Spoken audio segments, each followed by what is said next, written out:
great local medium. There are a lot of ways to slice and dice radio demographics.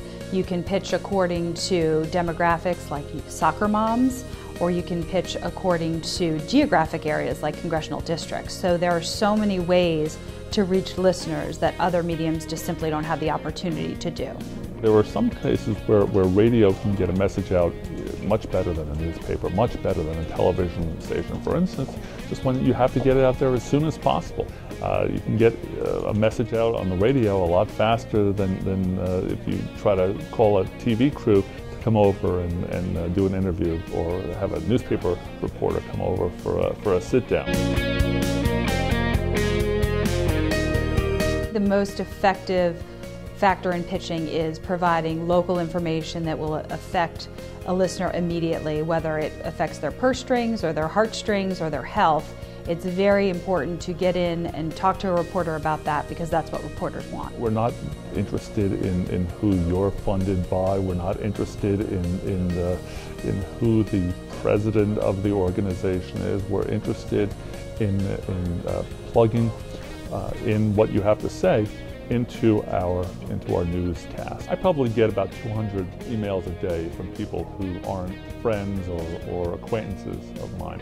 I would say that I probably don't read past the subject line on more than 3 or 4 of them in a day.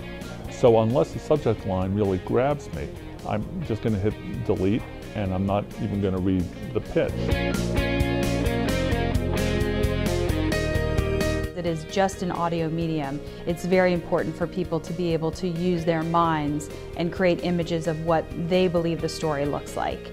And just taking the listener through a journey is really important as well. It shouldn't just be, here's a stock price, here's the background information. It has to single out somebody so that they are a great example of what the overarching message is within the story. A radio reporter wants a story that he or she can sink their teeth into. And that may mean that the reporter can tell a person's story, so that an audience member can feel empathy, can feel anger, can feel surprise, any of the emotions that make for a good story, just when you're telling a child or when you're telling anybody else. The content and the conversations will still be there, whether it's through the internet or through mobile devices. I think the conversations will take place. It might just be on a different platform.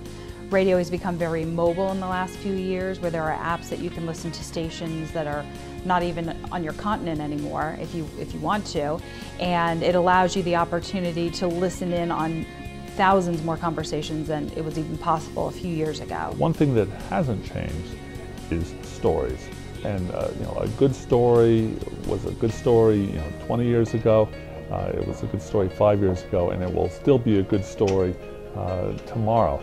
So finding those good stories, but finding new ways to tell them, that's the challenge, and that's the goal.